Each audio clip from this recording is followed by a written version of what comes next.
Allahumma inna nas'aluka ilman nafi'an wa rizqan thayyiban wa amalan mutaqabbalan.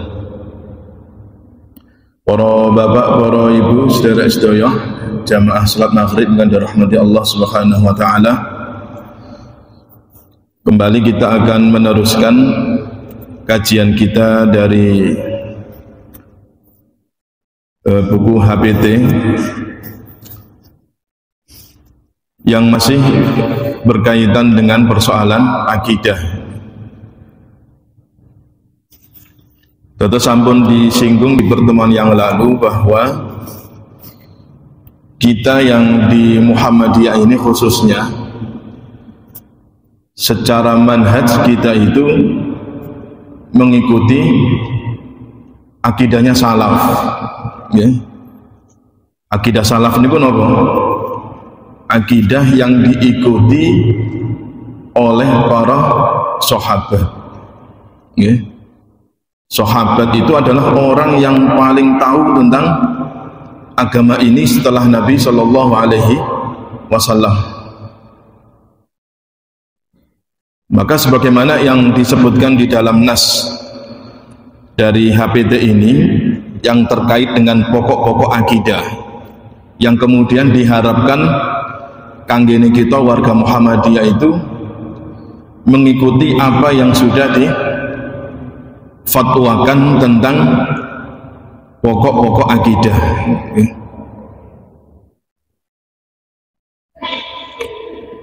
Fa innal firqatan najiyah, bahwa sesungguhnya firqah yang selamat. Jadi dan mriki disebutkan secara nasnya itu al firqatun najiyah, kelompok yang selamat. Jadi ada kelompok sing boten selamat atau yang disebut dengan al-firqud dhallah, ya. Kelompok-kelompok yang sesat. Yang sebagaimana disebutkan di dalam hadis Nabi Shallallahu Alaihi Wasallam yang juga termasuk disebutkan di dalam kitab HPT ini. Diriwayatkan dari Abu Hurairah radhiyallahu anhu, anna Rasulullah sallallahu alaihi wasallam, bahwa Rasulullah sallallahu alaihi wasallam qala, bersabda, tafarraqatil yahudu ala 71 aw 72 firqatan. Rasulullah sallallahu alaihi wasallam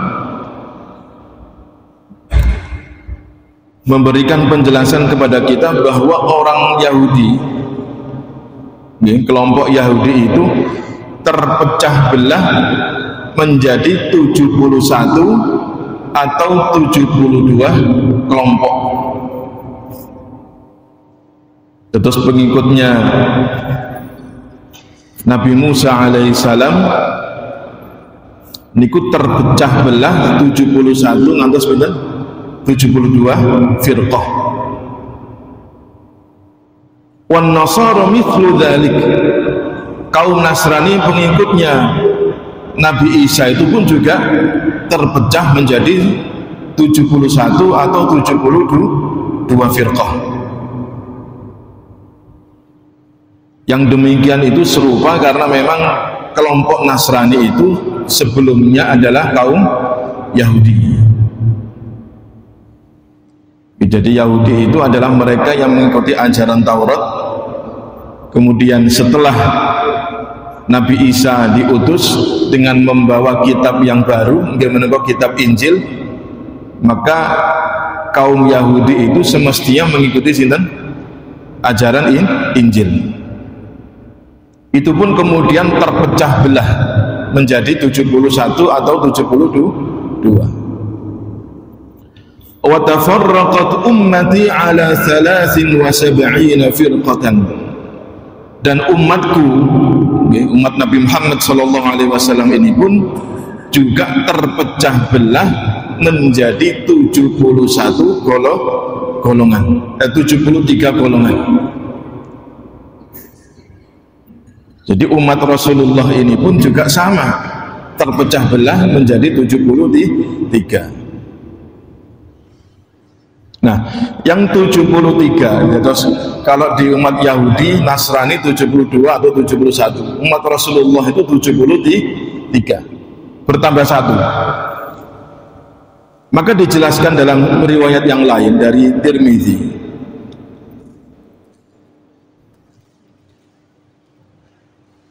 kulluhum finnari illa millatan wahidah. Dari 73 itu semuanya itu masuk ke dalam neraka, mergi dolah, mergi sesat. Illa millatan wahidah, kecuali satu kelompok yang mengikuti ajaran yang benar.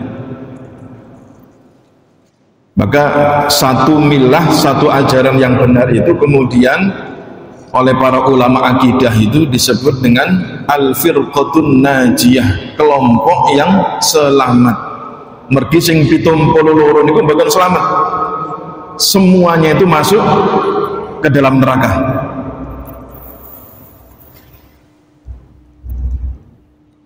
Maka kemudian para sahabat itu bertanya, qalu wa man hiya ya Rasulullah, sing selamat itu siapa?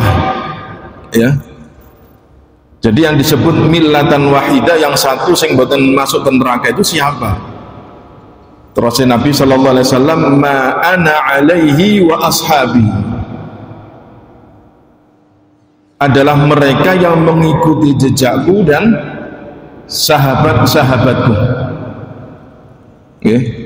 Jadi yang disebut al-firqatun najiyah, firqah yang selamat, itu adalah mereka yang manhajnya, manhaj itu apa? Manhaj itu metodenya, jalannya mengikuti Nabi Shallallahu Alaihi Wasallam dan para sahabat Nabi. Ya, yang kemudian al-firqatun najiyah ini disebut dengan ahlus sunnah wal jamaah, dan Muhammadiyah itu mengikuti itu. Ya. Jadi di nas, secara nas di dalam HPD ini mengatakan fa innal firqatan najiyah. Ya. Jadi memang komitmen akidah Muhammadiyah ya mengikuti firqah najiyah ini, minas salafi, dari kalangan salaf. Nggih. Terus kita niki kalau ada kelompok lain yang menganggap Muhammadiyah itu tidak mengikuti salaf, itu keliru. Nanti akan kita rincikan pokok-pokok akidah kita, nanti akan dirincikan di dalam HPD ini. Okay. Supados kita niku bisa memiliki pedoman, memiliki keyakinan yang benar, termasuk bisa menangkal perkara-perkara syubhat, baik syubhat yang meragukan ataupun orang lain yang meragukan tentang akidah Muhammadiyah. Ya. Makanya wonten tiyang niku kadang kula niki nggih aneh nggih. Sing wonten tiyang sing kowar-kowar saking kelompok sebelah mengatakan Jam'iyah al-Muhammadiyah firqatud dhalah. Wonten tambahan niku. Ten YouTube niku. Wonten nggih. Tiyangipun sepuh nang kowar-kowar dan YouTube. Muhammadiyah itu adalah firqah dhalah, terus ngoten. Kelompok sing sesat. Nahdlatul Ulama firqatud dhalah, NU itu juga disebut firqah yang sesat. Nauzubillah. Akhirnya dirinya sendiri yang menganggap benar.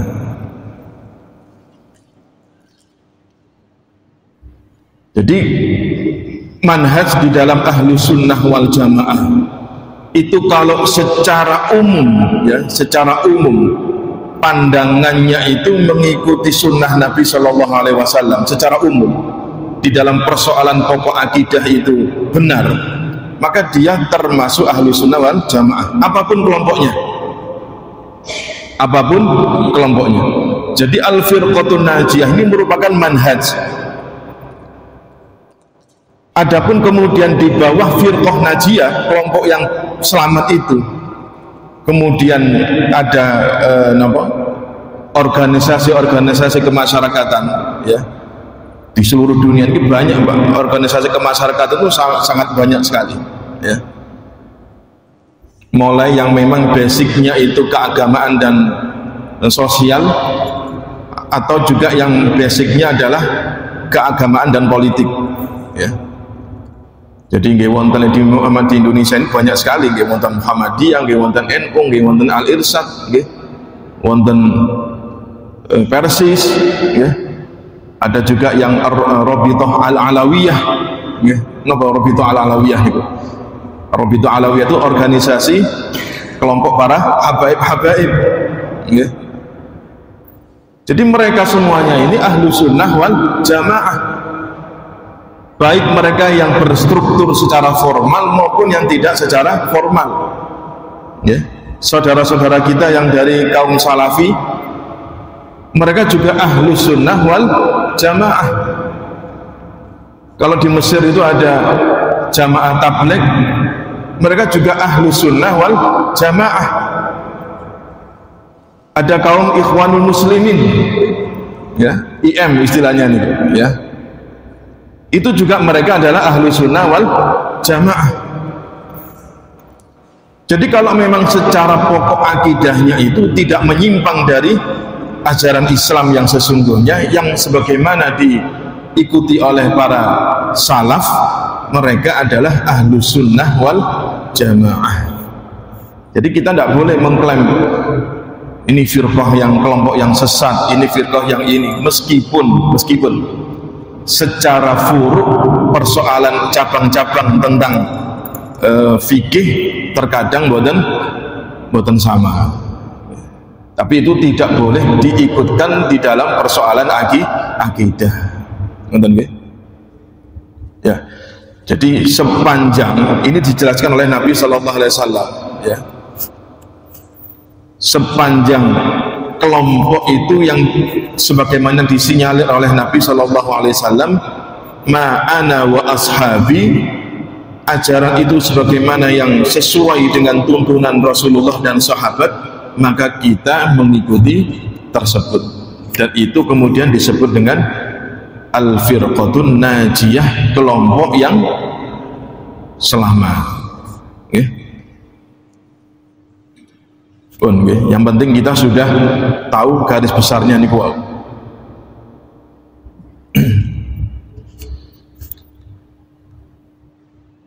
Nah, kemudian di sini disebutkan, ya, tentang pokok akidah kita tentang Allah Subhanahu wa Ta'ala.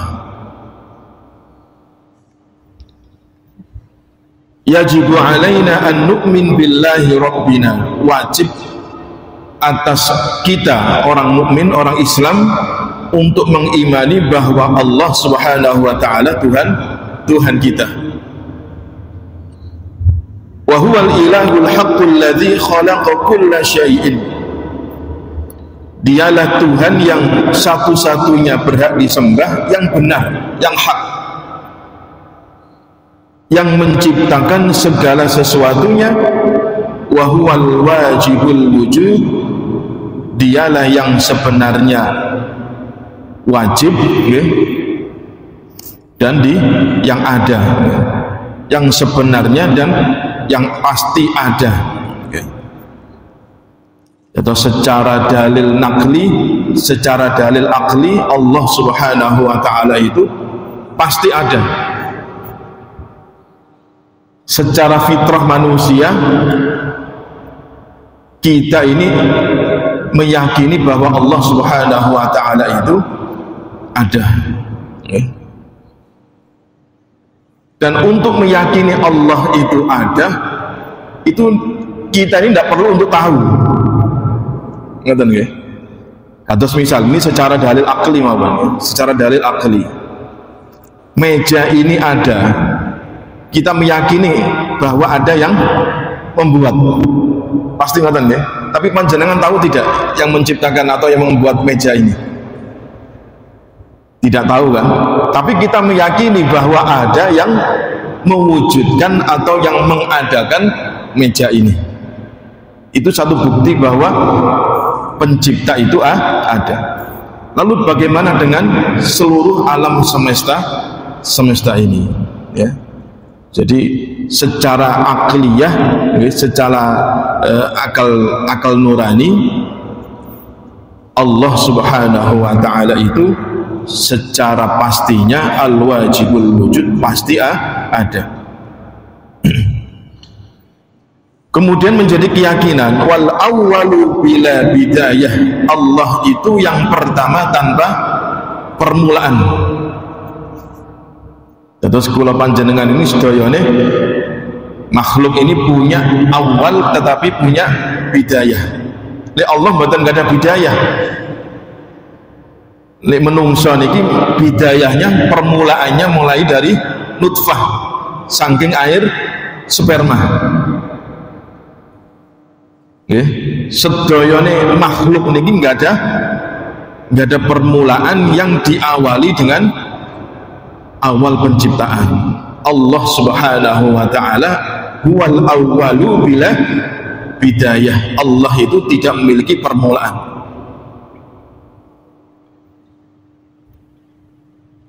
Wal akhiru bila nihayah, Allah juga yang paling akhir tanpa penghabisan. Menawi menungso mesti memiliki ajal, memiliki batas waktu, penghabisan. Seluruh makhluk pasti memiliki ajal. Bahkan benda-benda yang mati pun juga memiliki ajal, ya. Benda yang hidup ataupun yang mati sedayane memiliki nihayah atau masa penghabisan.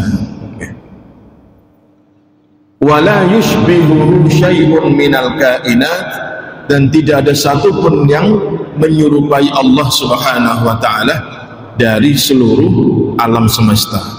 Terus niki merupakan keyakinan kula panjenengan sedaya bahwa Allah Subhanahu wa ta'ala sebagaimana ingkang disebutkan di dalam Al-Qur'an, walam yakul lahu kufuwan ahad, ya. Tidak ada satupun yang menyerupai Allah, ya.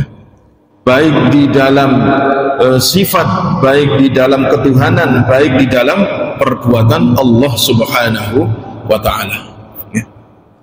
Pramila mereka disebutkan, ya, al-ahadu fil uluhiyati wa sifatihi wa af'alih.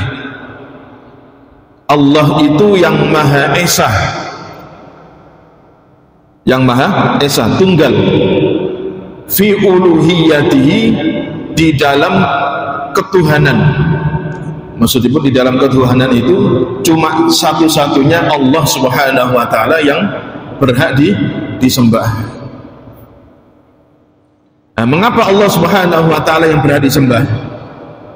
Ini gua sudah dijelaskan di awal bahwa karena Allah adalah alladzi khalaqakul la syai', ya. Karena Allah yang menciptakan. Pramila Allah Subhanahu wa ta'ala itu ketika manusia dihadapkan dengan sesembahan-sesembahan yang lain, ya. Wonten tiyang niku sing menyembah berhala, wonten tiyang sing menyembah pedet, wonten tiyang sing menyembah napa? Matahari, ya. Ada yang menyembah rembulan. Itu kemudian ditantang oleh Allah Subhanahu wa ta'ala, ya. Nah, coba kamu bilang, qul ara'aytum ma tad'una min dunillahi aruni madza khalaqal ladzina madza khalaqu minas samawat madza khalaqu minal ardi, ya. Katakanlah wahai Muhammad, terus Rasulullah itu diperintah oleh Allah, coba kamu berkata kepada orang-orang musyrik itu yang mereka itu menyembah selain Allah, apa pendapat kalian tentang yang kalian sembah selain Allah? Aruni, perlihatkan kepadaku, ya. Jadi orang-orang kafir itu yang mereka menyembah selain Allah itu ditantang oleh Allah Subhanahu wa ta'ala, coba perlihatkan prestasi mereka itu apa. Madza khalaqu minal ardi, apa yang mereka ciptakan dari bumi ini, ya. Am lahum syirkun fis samawat, ataukah memang mereka yang tiang kafir ini dilibatkan di dalam penciptaan langit. Ya. Jadi Allah Subhanahu wa taala itu menentang orang-orang kafir-kafir itu yang mereka tidak mau menyembah Allah. Apakah Tuhan-Tuhan mereka itu menciptakan sesuatu di alam raya ini? Ataukah mereka yang tidak mau menyembah Allah, orang-orang kafir itu ikut partisipasi di dalam penciptaan langit dan bumi? Itu ditantang oleh Allah Subhanahu wa taala. Ini menunjukkan bahwa Allah Subhanahu wa taala zat satu-satunya yang memang berhak disembah, karena Allah al-ahadu fi uluhiyatihi wa sifatihi wa af'alihi. Allah itu esa, berdiri sendiri di dalam ketuhanan, termasuk di dalam perbuatan dan sifat-sifatnya. Ya. Jadi ketika Allah menciptakan langit dan bumi ini tidak dibantu oleh siapapun. Ya. Allah Subhanahu wa taala menciptakan langit dan bumi, dan penciptaan langit dan bumi ini adalah penciptaan yang terbesar. Ya, penciptaan yang terbesar, prestasi yang terbesar. Maka ini sinten Fir'aun itu, ya, Fir'aun itu kan disebut sebagai Tuhan, ya, mengaku dirinya sebagai Tuhan. Ana rabbukumul a'la, ya, aku adalah Tuhan kalian yang paling tinggi. Itu padahal, ya, itu ditafsir, ya. Ketika Fir'aun itu mengatakan wanada ana rabbukumul a'la, ya, Fir'aun itu kemudian sesumbar kepada masyarakatnya itu, aku adalah Tuhan kalian yang paling tinggi. Itu Tuhan yang paling tinggi dibandingkan dengan berhala-berhala yang disembah pada saat itu. Jadi Fir'aun itu memerintah kepada kaumnya, ya, supaya kalian itu dekat dengan dewa-dewa. Jadi kepercayaan orang Mesir kuno itu sebenarnya dewa-dewa, ya. Maka kemudian Fir'aun itu memerintahkan untuk membuat berhala-berhala, ya, membuat berhala-berhala. Nah, kemudian setelah berhala itu ada, ya, maka kemudian Fir'aun mengatakan, aku ini di antara semua berhala ini, akulah yang paling tinggi. Jadi sebenarnya Fir'aun yang mengaku Tuhan itu pun, sekalipun ketika kemudian ditantang, kamu menciptakan apa? Kamu menciptakan apa? Itu tidak bisa. Ya. Maka kemudian pernah dalam surah Zukhruf, ya, niku Fir'aun itu kemudian mengatakan begini, di surah Mukmin, ya, di surah Mukmin atau di surah Ghafir. Terus surah Ghafir itu sama juga disebut dengan surah Mukmin, ya. Panjenengan kalau buka di mushaf cetakan Kudus itu disebut surah Mukmin. Kalau di cetakan pundi Saudi Arabia itu disebut Ghafir, ya. Nah, niku Fir'aun mengatakan begini, ayatnya niku, alaysa limulku misra wa hadhihi al-anharu tajri min tahti, ya. Jadi Fir'aun itu berkata kepada kaumnya, bukankah aku ini adalah memiliki kekuasaan Mesir, wa hadhihi al-anharu tajri min tahti, dan kemudian sungai-sungai Nil ini berada di dalam kekuasaanku. Jadi mentok kekuasaan Fir'aun itu hanya bisa mengklaim dirinya itu hanya menjadi penguasa Mesir, termasuk sungai-sungai Nil yang ada di dalam kekuasaan dia. Tetapi dia tidak pernah mengatakan sesungguhnya aku yang menciptakan sungai Nil. Pergi apa? Sebelum Fir'aun Musa itu ada, sungai Nil itu pun wonten. Okay. Sungai Nil itu sudah ada di zaman Nabi Yusuf yang ketika itu menjadi penguasa Mesir. Sungai Nil itu pun wonten, ya.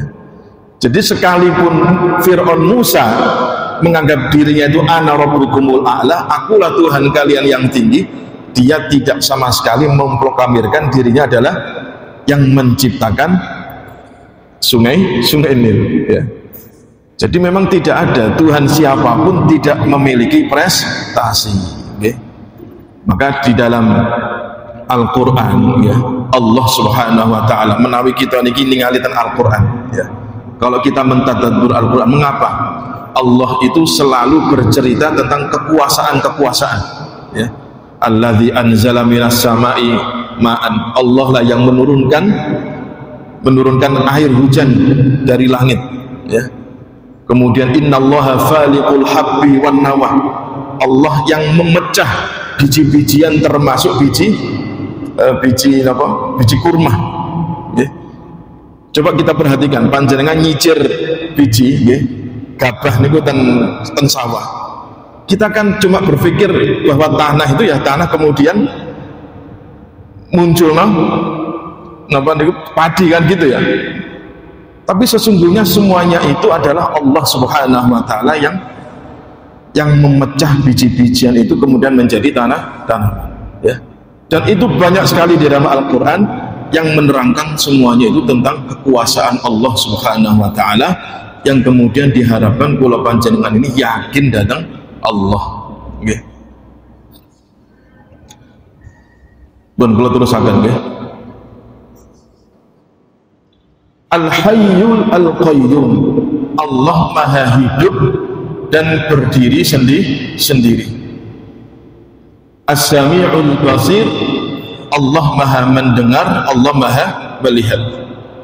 Wa huwa ala kulli syai'in qadir, dan dialah Allah yang Maha kuasa atas segala sesuatunya. Terus niki badhe kula sampaikan di dalam surah At-Tolak, ya. Itu ada ayat yang bagus, ya. Surah At-Tolak ini ayat 12, ya, ada di dalam surah At-Tolak yang terakhir. Niku Allah Subhanahu Wa Taala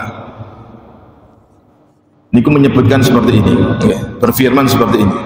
Allahul ladzi khalaqa sab'a samawatin wa minal ardi mithlahunna. Allah yang menciptakan 7 langit, ya. Terus kita niki supados yakin, beriman apa yang didakwakan oleh Allah, bahwa Allah menciptakan 7 langit. Terus langit ini memiliki lapisan-lapisan. Sementara yang kita lihat ini disebut sama dunia, langit dunia. Nah, bagaimana wujudnya langit? Wallahu a'lam. Manusia itu tidak pernah menjangkau tentang hakikat langit, ya. Kalau menurut bahasa as-sama itu sesuatu yang meninggi, itu namanya as-sama, ya. Jadi yang kita lihat di atas sana itu yang warnanya biru, itu hanya sebatas pandangan manusia. Hakikat langit kita boten semerap, ya. Allah Subhanahu Wa Taala yang tahu hakikat langit, ya. Tapi kita yakin bahwa Allah Subhanahu Wa Taala menciptakan 7 langit, wa minal ardi mithlahunna, dan juga Allah menciptakan bumi yang serupa. Tegasipun bumi yang serupa ini, bumi juga memiliki 7 lapisan, ya. Makanya menawi kita niki nanti semerap hadis, ya, barang siapa yang merampas tanah saudaranya, ya, diakon-akoni, padahal niku mboten tanahe tapi diakon-akoni. Misal tiang niku nggak ada tanah 7 meter, mantun niku waktu pengukuran atau mungkin waktu jual beli niku diakon-akoni, dirampas. Oh iki lho 7,5, ya. Siapapun yang terasa Rasulullah merampas, meskipun itu hanya shibron itu satu jengkal, ya. Itu ibarat yang menegaskan bahwa sedikit, ya, meskipun itu hanya sedikit kita merampas tanahnya saudara kita, maka kelak Allah Subhanahu Wa Taala akan mengkalungkan 7 lapis tanah, ya, ten lehernya niku, ya, niku dikalungno, Pak. Itu 7 lapis tanah itu niku terus para ulama seseorang yang memiliki tanah, atas panjenengan yang memiliki sertifikat tanah, maka dia itu memiliki tanah di atasnya sampai 7 lapis tanah ke bawah, itu milik panjenengan. Ya, itu disebutkan dalam ulama fikih itu seperti itu. Jadi kita yang memiliki tanah, ya, SHM misalnya seperti itu, atau petok D dan sebagainya, kita punya kepemilikan sempurna atas tanah itu, maka tanah itu milik panjenengan mulai dari atas sampai bawah. Ya, sampai bawah itu, sampai bawah itu tegasipun sampai 7 lapis bumi. Maka kalau ada orang yang merampas tanah saudaranya, maka kelak Allah Subhanahu wa taala akan mengkalungkan di lehernya itu 7 lapis bumi. Nggih, medeni kan ngoten nggih. Nauzubillah min dzalik. Allah Subhanahu wa taala menciptakan 7 langit dan 7 bumi. Yatanazzalul amru bainahunna. Di antara 7 itu, di antara 7 langit itu Allah Subhanahu wa taala mengatur segala urusan perkara. Tujuannya untuk apa? Allah menginformasikan seperti itu tentang penciptaan langit, tentang penciptaan bumi. Li ta'lamu, supaya kalian itu tahu, agar manusia ini selalu diberikan informasi oleh Allah bahwa Allah menciptakan langit dan bumi, menciptakan ini, menciptakan itu. Itu supaya kita itu tahu, supaya kita itu berilmu, supaya kita meyakini dengan sempurna annallaha ala kulli syai'in qadir, sesungguhnya Allah itu maha kuasa atas segala sesuatunya. Jadi kita ini kadang ngeten Pak, ya, terkadang kita ini ngeten, menungso niku menawi lek sampun lek sampun berkembang, ya, hidup seperti ini, kadang kita itu kemudian salah dalam berilmu. Salah dalam berilmu. Ini misal manusia itu hidup, ya, dalam keyakinan kita, mergo kita iki sampun tercemar dengan adat dan pengetahuan yang mungkin itu salah. Kadang kita menganggapnya menungso niku urip mergo mangan, mergo minum, ya, kan ngoten nggih. Manusia itu hidup karena dia makan, karena dia minum, atau karena dia menghirup udara.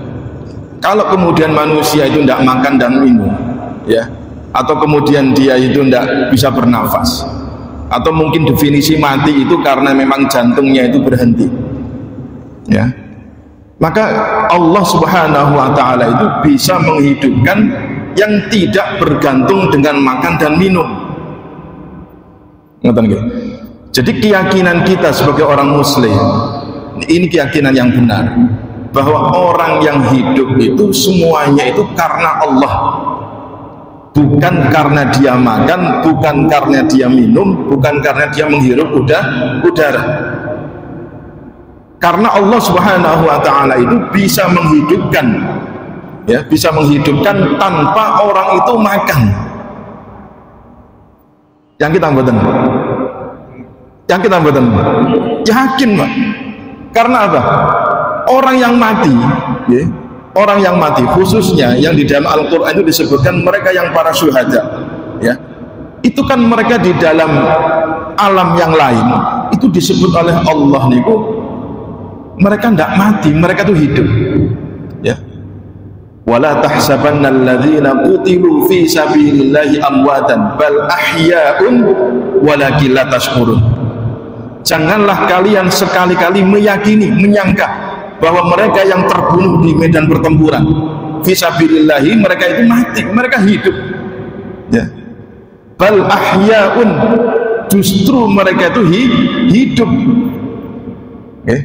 Kalau kita melihatnya mereka mati, tapi Allah Subhanahu wa taala mengatakan mereka hidup. Walakin la tash'urun, tetapi kalian tidak menyadari. Jadi kita itu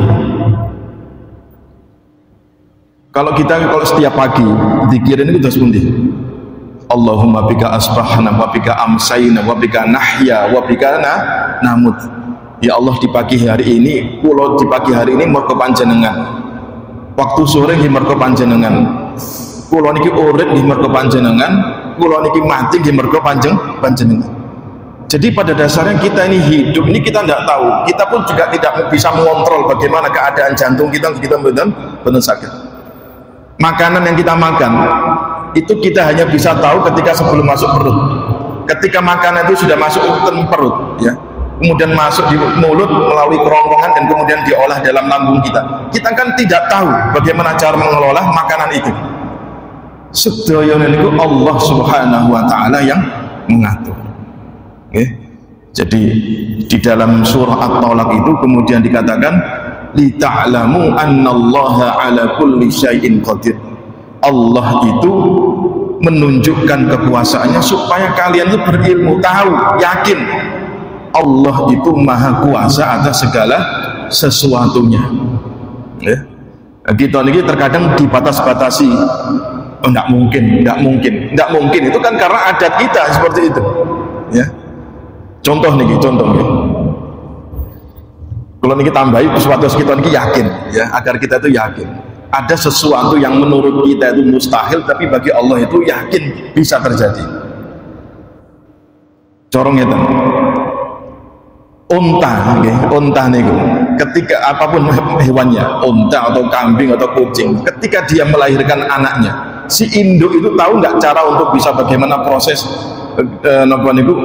penciptaan tentang anaknya nih. Si induk pun nggak tahu, ya. Entah itu onta, entah itu kucing, entah hewan apapun. Ketika tiba-tiba di perutnya niku wonten janin, kemudian besar, lahir, ya sudah. Ya. Kita tahunya hewan itu bisa beranak pinak, bisa berkembang biak karena ada proses penciptaan. Bertemunya nutfah sperma dengan telur. Itu kan ilmu yang kita pelajari seperti itu. Tapi kemudian kita bernalar. Kalau kemudian tidak ada nutfah, tidak ada sel telur yang bertemu, tidak terjadi anak. Itu kan berpikir biologi seperti itu. Tapi nyatanya Allah Subhanahu wa taala bisa menciptakan tanpa bertemunya nutfah dan sel telur. Sinten? Nabi Isa. Itu kan menunjukkan kekuasaan. Ya. Kados unta niku wau. Unta atau lahir atau binatang apapun itu lahirnya proses yang biologis. Tapi Allah Subhanahu wa taala bisa mendatangkan unta dari gunung. Niku mukjizat Nabi sinten? Nabi Saleh. Ya. Nabi Saleh itu atas izin Allah bisa mendatangkan unta dari gunung yang betul-betul keras. Ya. Yang kemudian dijadikan bukti bahwa Allah Subhanahu wa taala adalah maha kuasa. Nggih. Terus kula panjenengan ini untuk meyakinkan bahwa Allah Subhanahu wa taala maha kuasa itu jangan kemudian kita dibatas-batasi dengan kebiasaan kita. Oh, enggak mungkin. Misalnya ngoten. Cara misal wonten tiyang melarat so berangkat haji, oh enggak mungkin mosok umur iso haji misalnya. Enggak.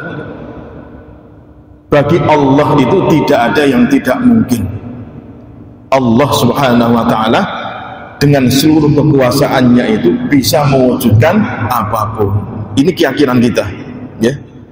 Makanya kita ini pun heran wonten tiyang haji padahal penggaweane mek becak mawon, Pak.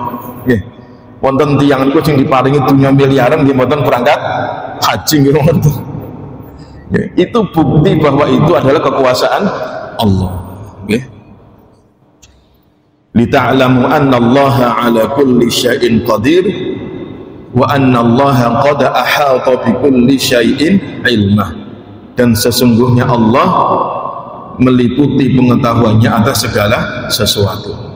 Mun kula badhe tutup kajian ini, di dalam Al-Qur'an itu ada ayat di dalam surah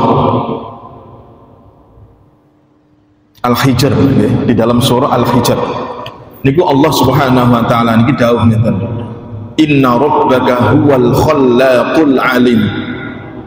Sesungguhnya Allah itu, sesungguhnya Tuhan dialah yang menciptakan lagi mengetahui. Jadi Allah itu disifatkan di dalam ayat itu Al-Khallaq. Al-Khallaq itu yang banyak menciptakan, ya. Nah, sifat Allah di dalam menciptakan itu tidak hanya masa lalu, sekarang maupun yang akan datang. Allah itu selalu menciptakan, selalu berkreasi, ya. Jadi Allah itu baik masa lalu, sekarang maupun yang akan datang itu selalu menciptakan, ya. Makanya Allah itu dalam surah Ar-Rahman disebutkan kulla yaumin huwa fi sya'nin. Setiap hari Allah itu di dalam kesibukan. Allah itu mboten dolok lungguh ngeten misalnya ngoten nanti disembah-sembah mboten. Allah itu selalu di dalam setiap saatnya sibuk ngurusi apapun. La sinatu wala naum. Allah itu tidak pernah ngantuk, tidak pernah tidur. Bagaimana Allah itu tidur? Bagaimana Allah ngantuk mengatur seluruh alam raya ini? Ya. Nggak mungkin Allah itu tidur. Semuanya di dalam penjagaan Allah, ya. Dan Allah Maha tahu, ya. Jadi Allah itu mengapa kok tahu segalanya? Karena Allah yang menciptakan, ya. Maka disebutkan Allah itu tahu segalanya. Ya'lamu sirra wa akhfa. Allah itu tahu yang rahasia, bahkan yang paling rahasia, ya. Allah itu tahu segalanya.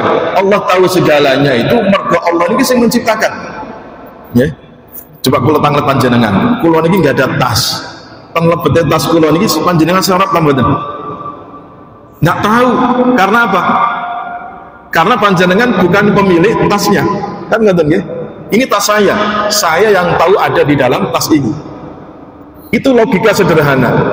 Alam raya ini, makhluk semuanya ini adalah milik Allah, maka Allah Subhanahu wa taala yang tahu persis. Sementara kita niku mboten semerang, ya. Oleh karena itu yang harus kita yakini sebagai akidah seorang muslim, ya. Dan ini insya Allah akan kita lanjutkan. Ini penting, ya. Ini juga disebutkan di dalam HPT ini supaya kita ini khususnya sebagai warga Muhammadiyah memiliki keyakinan yang benar tentang Allah Subhanahu wa taala. Kalau kita enggak semantan muga-mugi mutawa manfaat. Subhanakallahumma bihamdika asyhadu an la ilaha illa anta astaghfiruka wa atubu ilaik. Wassalamualaikum warahmatullahi wabarakatuh.